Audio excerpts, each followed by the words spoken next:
नमस्कार, यूपी की खबरों में आपका स्वागत है। मैं हूं आपके साथ सुरभि राजपूत। बुलेटिन की शुरुआत कर रहे हैं बड़ी खबर के साथ राजधानी लखनऊ से। बड़ी खबर आपको बता दें, 2 दिन जमा नहीं होंगे बिजली बिल। 31 जनवरी और 1 फरवरी को जो बिल जमा नहीं लोग करवा पाएंगे। सॉफ्टवेयर अपडेट होने की वजह से काम रुका हुआ है, नहीं हो सकेगा कोई भी ऑनलाइन विभागीय काम। मुख्य अभियंता अनिल कुमार तिवारी ने इस बात की जानकारी दी है। तो आपको बता दें कि सॉफ्टवेयर की वजह से 31 जनवरी और 1 फरवरी को लोग बिल जमा नहीं कर पाएंगे और इसको लेकर ये अपडेट हमने आपको बताया। 2 दिनों के लिए ऑनलाइन जो विभागीय काम है वो रुका हुआ है और इसकी जो वजह है वो सॉफ्टवेयर को लेकर भी बताई जा रही है। 31 जनवरी और 1 फरवरी को सॉफ्टवेयर अपडेट की वजह से ये काम रुका हुआ है, नहीं हो सकेगा कोई भी ऑनलाइन विभागीय काम। मुख्य अभियंता अनिल कुमार की तरफ से इस बात की जानकारी दी गई। बड़ी जानकारी सॉफ्टवेयर अपडेट, हालांकि ये वजह बताई जा रही है क्योंकि 2 दिन जो उपभोक्ता है वो अपना बिल जमा नहीं कर पाएंगे।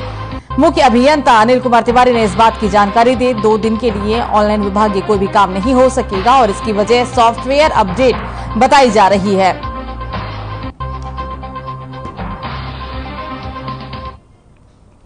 तो वहीं एटीएस एनआईए स्पेशल कोर्ट ने अहमद मुर्तजा को फांसी की सजा सुनाई है। देश के खिलाफ जंग छेड़ने और जानलेवा हमले में अहमद मुर्तजा दोषी पाया गया था और इस मामले में 9 महीने में सुनवाई पूरी कर ली गई और सजा भी सुना दी गई। आपको बता दें कि गोरखनाथ मंदिर की सुरक्षा में तैनात पुलिसकर्मियों पर जानलेवा हमले का दोषी है मुर्तजा, जिसके खिलाफ 4 अप्रैल 2022 को गोरखनाथ थाने में मामला दर्ज किया गया था। एटीएस ने मामले की जांच कर चार्जशीट दाखिल की थी।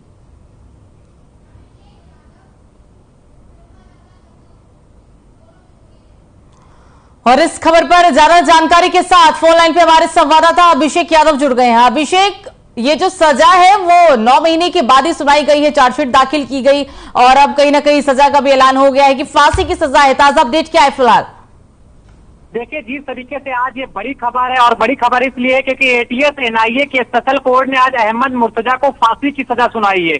आपको बता दें, पिछले 9 महीने से ये लगातार सुनवाई चल रही थी और आज इस पूरे प्रकरण की जो एटीएस के एनआईए स्पेशल कोर्ट है उसमें फाइनल सुनवाई हुई और जो फाइनल सुनवाई हुई है उसमें जो अर्थदंड मिला है उसमें सबसे बड़ा अर्थदंड ये है कि इसको जो अहमद मुर्तजा है उसको फांसी की सजा सुनाई गई है। बिल्कुल अभिषेक, तमाम जानकारी साझा करने के लिए आपका शुक्रिया।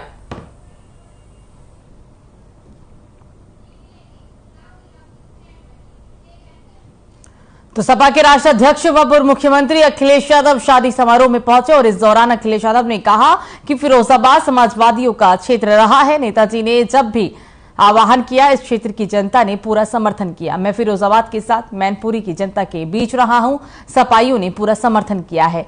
संगठन के माध्यम से जनता तक बात पहुंचाने का काम करेंगे। हर वर्ग के बीच सपा जाएगी। जो काम सपा ने कराया वो काम कोई नहीं कर सकता। लखनऊ स्टेडियम में अंतर्राष्ट्रीय बनाने का काम सपा सरकार ने किया था। आपको बता दें कि उन्होंने ये भी कहा कि बीजेपी पार्टी ऐसी पार्टी है जो दूसरों के काम को अपना बनाती है। सपा की योजनाओं पर बीजेपी ने अपना नाम कर दिया।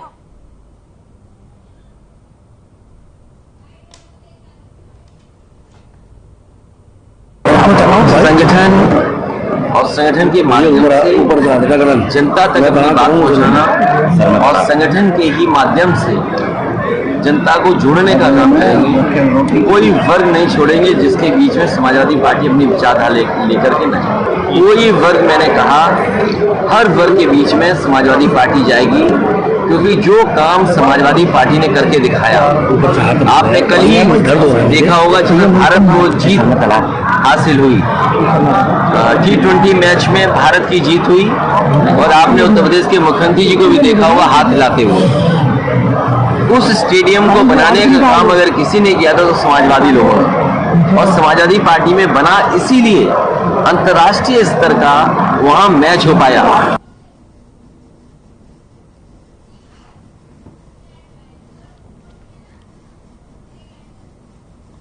तो गोरखपुर फैजाबाद का स्नातक निर्वाचन मतदान सुबह 8 बजे शुरू होकर शाम 4 बजे तक चला। आपको बता दें कि बीजेपी प्रत्याशी देवेंद्र प्रताप सिंह ने सुबह नीना थापा इंटर कॉलेज पहुंचकर अपने बूथ पर अपना मतदान किया, जिसके बाद उन्होंने कहा कि लड़ाई में हमारे सामने कोई नहीं है और अगर बात करें समाजवादी पार्टी के प्रत्याशी की तो कहीं ना कहीं वो हमारी टक्कर में भी नहीं है। दूसरी तरफ सभी बूथों पर कड़ी सुरक्षा लगाई गई है।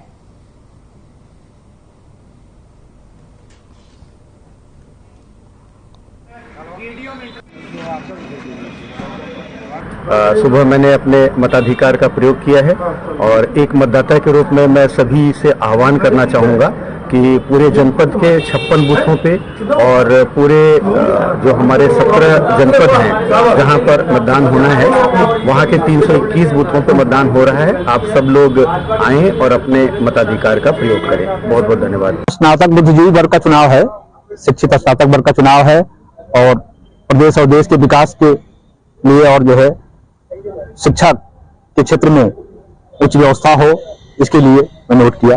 अभी तो जो भावी प्रत्याशी के ऊपर और जितने के बाद उन पर डिपेंड करता है तो कितना खरे उतरेंगे, लेकिन मेरी सोच है कि जिनके लिए मैंने वोट किया वो जो है देश के लिए और राष्ट्र के लिए अच्छा काम करेंगे और इसी को सोच के मैंने वोट दिया। ये चुनाव मेरा एक तरफा है, कोई मुझसे लड़ नहीं रहा है। लोग औपचारिकता पूरा कर रहे हैं लड़ने के नाम पर और इस बार जीत का ऐतिहासिक रिकॉर्ड दर्ज होगा। मुझे विश्वास है कि गिनीज बुक का वर्ल्ड रिकॉर्ड में हमारी जीत दर्ज होगी। क्या लग रहा है जो सपा प्रत्याशी कृष्णाकांत मौर्य उनकी वो लड़ाई में है कि नहीं? लड़ाई से बाहर है, औपचारिकता बस हमारे।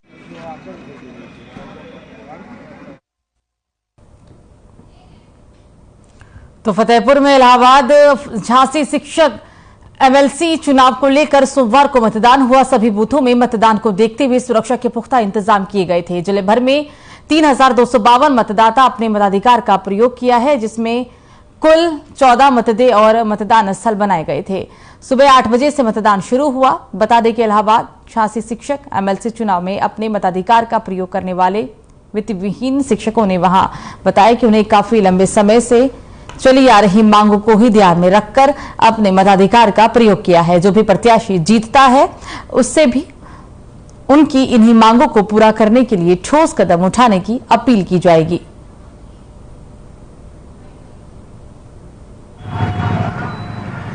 हमारा मुद्दा ये है सर कि हमारी अपनी कोई पहचान नहीं है। हमारी कोई एक पहचान हो कि हम भी एक शिक्षक हैं, कोई वित्तविहीन है, इस विद्यालय में है, कभी भी हमको निकाला जा सकता है। तो हमारी एक स्टेबिलिटी बन जाए, इस मुद्दे पर हमने वोट किया है। और प्लस ऐसा जो सरकार ऐसा करती है तो ये हमारे लिए अच्छा होगा। हमारा जो है शिक्षा से संबंधित है हम लोग और शिक्षा के क्षेत्र में और हमें परिणाम हो इसलिए हम वोट डाले हैं और यही आशा करते हैं कि वो शिक्षक के लिए कुछ करेंगे। हम जैसे प्राइवेट शिक्षक बहुत ही कम मानदेय पे काम करते हैं और ज़्यादा काम करते हैं और अपनी आवश्यकताओं पे मतलब आवश्यकताओं को भी पूरा नहीं कर पाते। मतदेय स्थल है और कुल वोटर हैं 3254 ठीक है। इसमें सभी बूथों पर स्टैटिक सेक्टर में स्टेट लगाए हुए हैं, सभी बूथों पर माइक्रो ऑब्जर्वर हैं और सभी बूथों पर वीडियोग्राफर लगे हैं। कंटिन्यूस वीडियोग्राफी होगी और पुलिस फोर्स पर्याप्त है। आधा सेक्शन पीएससी सब जगह है और पुलिस बल पर्याप्त है, ठीक है, और कोई इशू नहीं है। सभी जगह मतदान शांतिपूर्ण चल रहा है।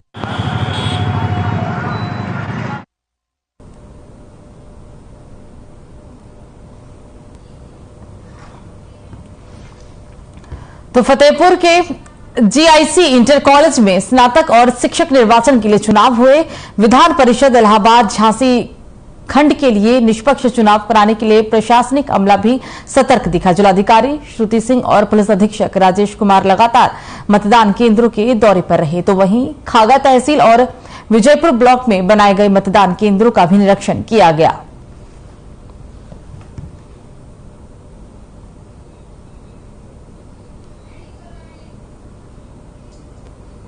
स्नातक शिक्षक निर्वाचन के लिए चुनाव हुए हैं। जीआईसी इंटर कॉलेज में मतदान संपन्न हुआ। प्रशासनिक अमला पूरी तरीके से अलर्ट मोड पर दिखा। यह हम आपको तस्वीरें दिखा रहे हैं चुनाव के दौरान की। पुलिस प्रशासन काफी सजग दिखाई दिया है। जीआईसी इंटर कॉलेज में मतदान की प्रक्रिया पूरी हो चुकी है और इस दौरान अगर हम सुरक्षा को लेकर बात करें तो सुरक्षा को देखते हुए पुलिस प्रशासन की काफी मुस्तैदी दिखी।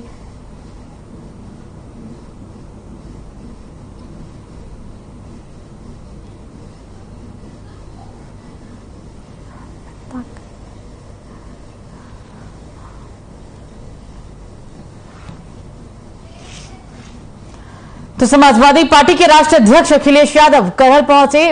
बच्ची आराध्या के जन्मदिन की पार्टी पर पहुंचे थे अखिलेश यादव। आपको बता दें कि दरअसल सोशल मीडिया पर रोते हुए बच्ची ने अखिलेश यादव से मिलने की जिद की थी और जिसके बाद बच्ची आराध्या के जन्मदिन पर अखिलेश यादव ने बच्ची का केक कटवाया और फिर मीडिया से बात भी की। आपको बता दें कि अखिलेश यादव ने यहां कहा कि देश अर्थव्यवस्था के नाजुक समय से गुजर रहा है। LIC और SBI का पैसा डूब गया है।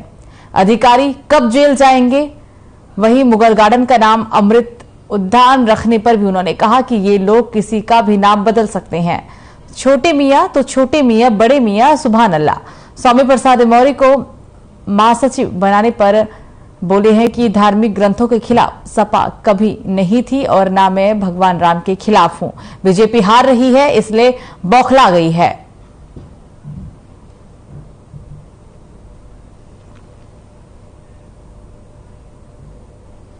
अरे भाई, ये तो पहली बार देखने को मिल रहा है कि उत्तर प्रदेश के मुख्यमंत्री जो काम कर रहे हैं वही दिल्ली की सरकार काम कर रही है। नाम बदलना, आप दूसरों का काम अपना बना लेना। आप तो मैनपुरी इटावा घर के लोग हैं। आप ये एक्सप्रेसवे आप एक कोने से दूसरे कोने देख लीजिए, कहीं समाजवादी पार्टी नेताजी का नाम नहीं है, लेकिन जहां आप सुसु करने उतरोगे बीजेपी ने वहां नाम लिख लिया अपना।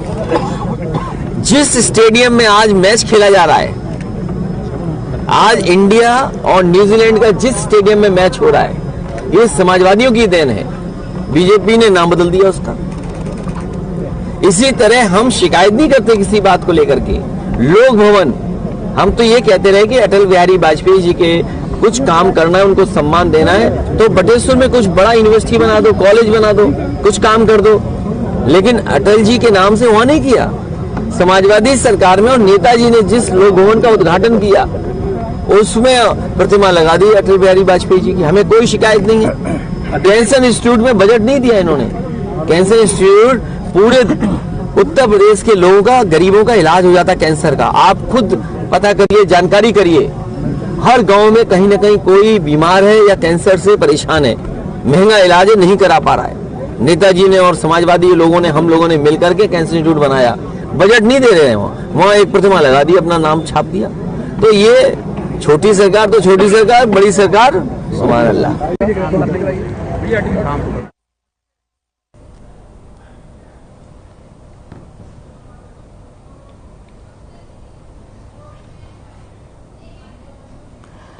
तो उत्तर प्रदेश की स्वास्थ्य महानिदेशक डॉक्टर लिली सिंह ने RNTV संवाददाता सुखपाल सिंह से विशेष बातचीत की और इस दौरान स्वस्थ रहने का मूल मंत्र बताते हुए कहा कि हम सभी को व्यायाम करना चाहिए, शुद्ध एवं पौष्टिक आहार लेना चाहिए, स्वास्थ्य संबंधी छोटी मोटी समस्याओं को नजरअंदाज नहीं करना चाहिए, तत्काल उनकी जांच कराकर सरकारी अस्पताल में इलाज करवाना चाहिए। डॉक्टर लिली सिंह ने सरकारी अस्पतालों में होने वाली अनियमितताओं एवं अव्यवस्थाओं पर बात की।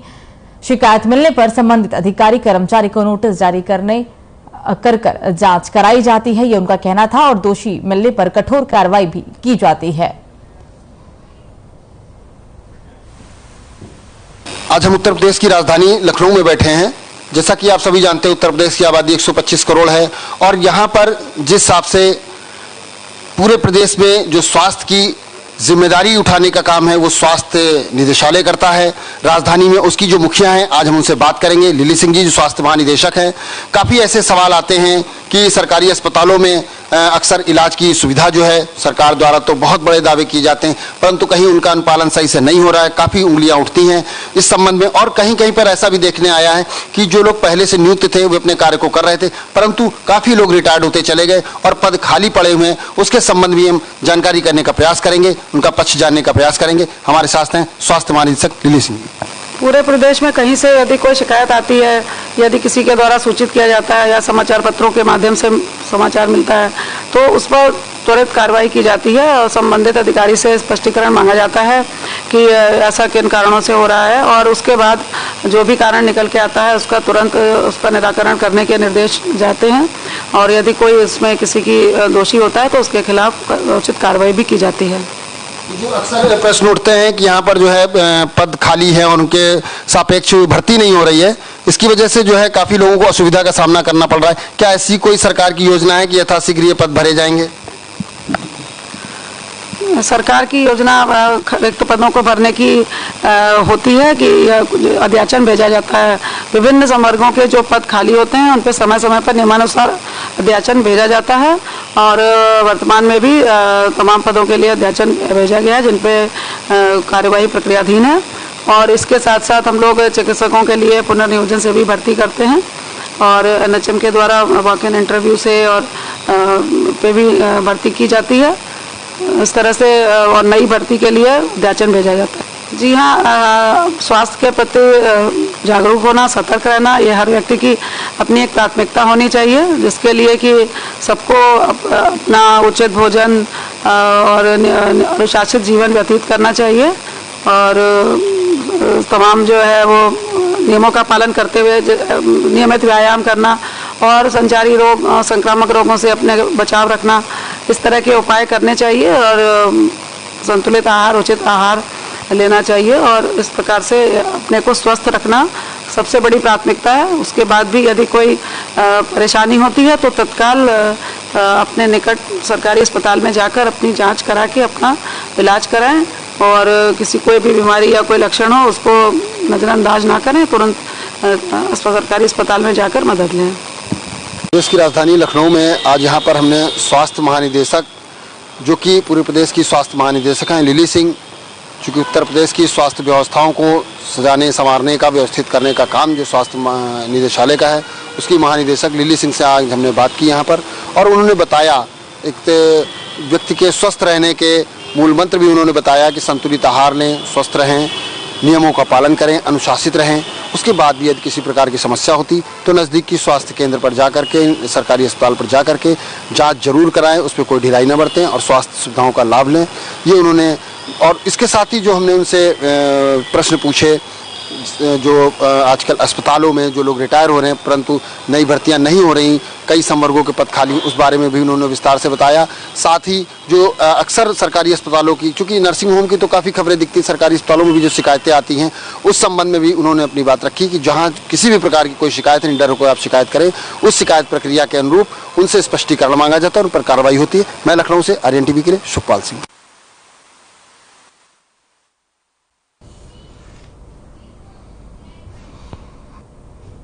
तो हमीरपुर जिले में दबंगों ने घर में घुसकर पढ़ाई कर रहे छात्र को गोली मार दी, जिससे उसकी मौके पर ही मौत हो गई। 1.5 साल पहले हुई मारपीट की रंजिश में कुछ लोगों ने घर में घुसकर छात्र को गोली मार दी है।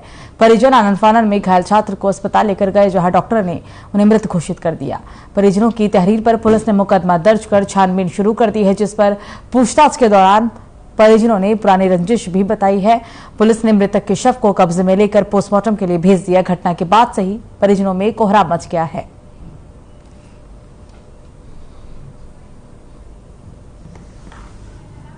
थाना राट क्षेत्र में गांव कैथा, वहां पर पुलिस को सूचना आई थी कि एक युवक है जिसकी उम्र लगभग 20 वर्ष है, उसको गोली लगी है। और इसके बाद यहाँ पर जो हॉस्पिटल है, यहाँ पर उस युवक को उसके परिजनों द्वारा लाया गया और यहाँ पर उसकी मृत्यु हो गई है। इसमें पोस्टमार्टम इस बॉडी का कराया जा रहा है और साथ ही इनके परिजनों से तहरीर लेकर इसमें अभियोग पंजीकरण किया जा रहा है। किसी ने घर मारा है, 3-4 लोग थे वो, हमने उसके पास से भाग के देखा है। दोनों मोहन के थे, राज था, रवि था और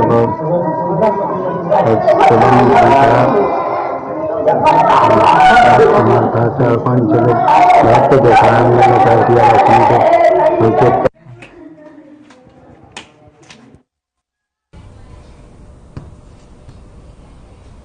तो खबर फतेहपुर से, जहां बदमाशों ने एक व्यापारी की धारदार हथियार से हत्या कर दी। सूचना मिलने पर पुलिस अधीक्षक राजेश कुमार सिंह और सीओ परशुराम त्रिपाठी सहित भारी पुलिस बल मौके पर पहुंचा। पुलिस ने शव को कब्जे में लेकर पोस्टमार्टम के लिए भेज दिया है।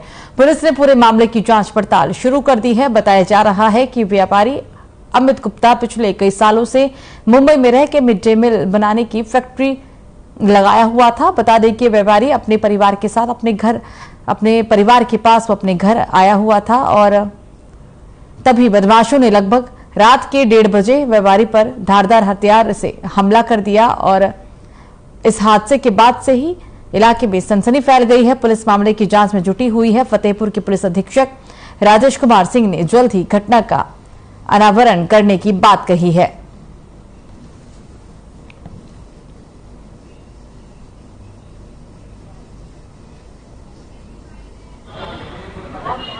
और ये मेरे मामा हैं जो मुंबई में रहते हैं, लेकिन इतने समय उनके चाचा के भाई की शादी थी तो इसलिए महाजनी गली घर अपने आए थे 5 दिन पहले। अच्छा। और कल इनका परिवार आया है, मामी और दोनों बच्चे। अच्छा, कैसे क्या है मामला? 2 बजे मेरे पास फोन आया मेरी नानी का कि घर आ जाओ, मामा को कोई मार कर चला गया। तब हम लोग गए तो शायद ये 1:30 बजे की वारदात थी। और उसी समय जब घर में गए तो बच्चे बता रहे थे कि गेट के पास कोई खड़ा था, गेट खुला हुआ था, जबकि पूरा घर पैक है। गेट जल्दी मतलब ऐसा नहीं खुल सकता। लोन की किराए पे मशीन लेके काम करते थे और मिड डे मील सप्लाई करते थे। इनके सिर में और गर्दन पे वार करके हत्या कर दी गई है। घर में परिवार के साथ सोए थे। 1 सप्ताह पहले ये आए थे। कल इनकी पत्नी अपने बच्चों के साथ आई थी। इनकी माता जी के द्वारा अभी पंजीकृत कराया गया है। सर्विलांस टीम और हमारी फोरेंसिक टीम मौके पे है। डेड बॉडी मोर्चरी भेज दी गई है।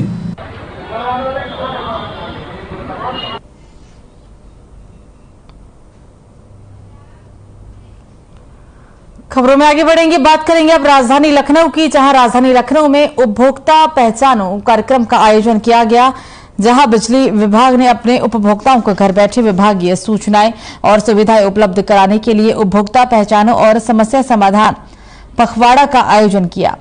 1 से 15 फरवरी तक उपभोक्ता पहचानो और समस्या समाधान पखवाड़ा चलेगा। इस संबंध में राजधानी के शक्ति भवन में एक प्रेस कॉन्फ्रेंस भी की गई और ऊर्जा और नगर विकास मंत्री A.K. शर्मा की ओर से पत्रकारों को विशेष रूप से जानकारी दी गई।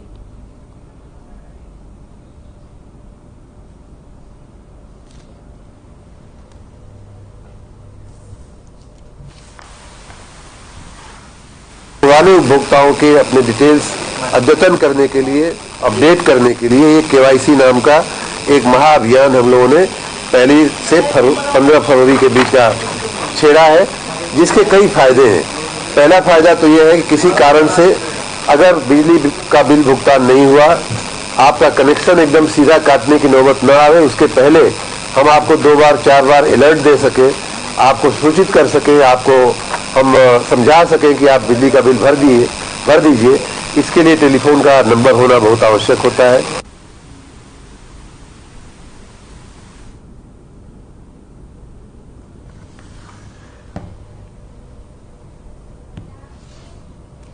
तो बांदा में एक बार फिर बाबा का बुलडोजर चला है। बता दें कि पुलिस ने लव जिहाद और धर्मांतरण कराने वाले आरोपी को शरण देने वाले शख्स के घर पर बुलडोजर चलाया है। दरअसल पूरा मामला तिंदवारी थाना क्षेत्र के एक गांव बेंदा खास का है, जहां पर एक मुस्लिम युवक अजमेर उर्फ गोलू अपने ही गांव की नाबालिग लड़की को लेकर फरार हो गया था। लड़की के गायब होने की परिजनों ने जब पुलिस को जानकारी दी, जिसके बाद पुलिस मामले को गहनता से लेते हुए आरोपी के खिलाफ पॉक्सो एक्ट के तहत कार्रवाई की गई।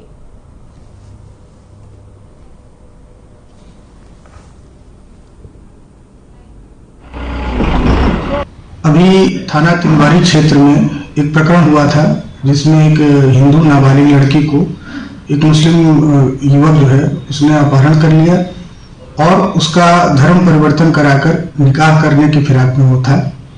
तत्काल इस सूचना पर पुलिस एक्टिवेट हुई और हम लोगों ने टीमों को लगाकर उस लड़की को सकुशल और अभियुक्त दोनों को बरामद किया हम लोगों ने।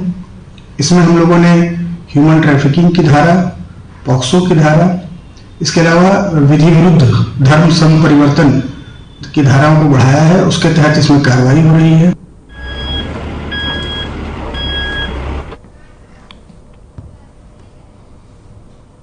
तो कानपुर के दक्षिणी इलाके में अवैध वसूली का मामला सामने आया, जहां दीवारों पर एक नोटिस चस्पा कर सोशल मीडिया पर वायरल किया जा रहा है, जिसमें यूपी 112 में तैनात पुलिसकर्मी आला अधिकारियों पर उनके द्वारा जबरन अवैध वसूली के आरोप लगाए जा रहे हैं। यही नहीं, ये आरोप सीधे तौर पर एसपी और नोडल अधिकारियों पर लगाए गए हैं। वहीं जब ये वीडियो वायरल हुआ और अधिकारियों के संज्ञान में आया तो पुलिस कमिश्नर ने इस पूरे मामले की जांच के लिए डीसीपी मुख्यालय रवीना त्यागी को जांच सौंपी है।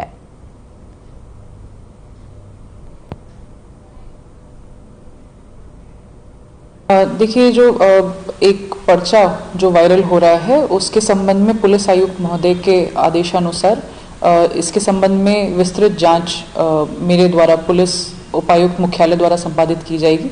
इसमें जो भी आरोप लगाए गए हैं इसकी गहनता से जांच करने के उपरांत इसमें अग्रिम कार्रवाई की जाएगी।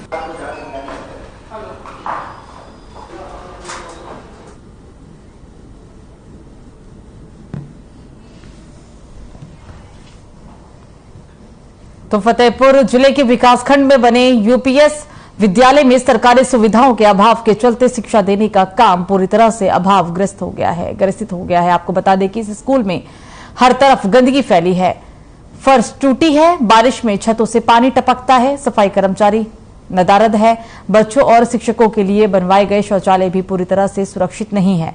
वहीं दूसरी तरफ विद्यालय के इंचार्ज प्रमोद कुमार का कहना है कि हमने इस तरीके की कई शिकायतें ग्राम प्रधान से की, पर समस्या का कोई निदान नहीं निकल पा रहा। सरकार स्वच्छ भारत मिशन का स्लोगन देकर साफ सफाई की बात कह रही है, पर इस विद्यालय में सरकार द्वारा जारी नीतियों का खुलेआम उल्लंघन किया जा रहा है।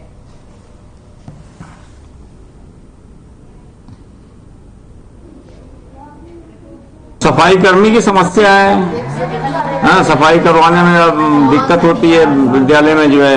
तो हम लोग जो है हफ्ते में जो है 10 दिन में जो है सफाई कर्मी को 200-400-500 दे के जो है सफाई करवाते हैं। अब डेली 400-500 तो दिया नहीं जा सकता। हाँ, अब जैसे विद्यालय की बिल्डिंग में कोई समस्या है, प्रधान से हम लोग कहते हैं, हाँ ये सब प्रधान के अंदर में हो गया है, छतें चूती हैं जैसे जो है। अब ये फर्श टूट गई है, हाँ छोटी मोटी समस्याएं हम लोग करवा लेते हैं।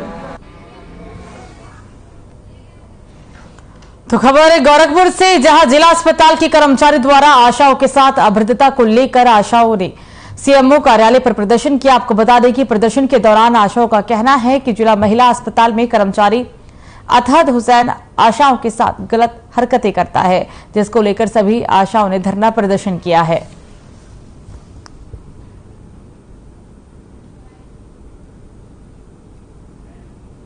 हम आशा कर्मचारी को आए दिन अतहद हुसैन उर्फ छोटू नाम का कर्मचारी जिला महिला अस्पताल में 4th क्लास का कर्मचारी है। वो आए दिन हर आशाओं को बेइज्जत करता रहता है, अभद्र व्यवहार करता है, गाली गलौज करता है। सर, अगर हम लोग उसकी शिकायत एसआईसी सर से मौखिक शिकायत करते हैं तो वो अंदर बुला के माफी मंगवा के छोड़ देते हैं। आज तक उसके ऊपर कोई कार्रवाई नहीं हुआ है। हम ये चाहते हैं, हम सारी आशाएं कि उसको जिला महिला अस्पताल से निष्कासित किया जाए ताकि हम वहाँ अपना काम व्यवस्थित ढंग से कर सकें। देखिए, मेरे संज्ञान में आ चुका है और मुझको एक इसके लिए शिकायती पत्र भी प्राप्त हुआ है, जिस पर मैंने 2 लोगों को जांच अधिकारी नियुक्त करके जांच जिससे कराई जा रही है। 3 दिन का समय दिया गया है जांच के बाद रिपोर्ट देने के लिए। जैसे ही रिपोर्ट आती उसके बाद जो भी संभव हो गया था वो कार्रवाई कर दी गई। तो फिलहाल खबरों में मुझे दीजिए इजाजत, नमस्कार।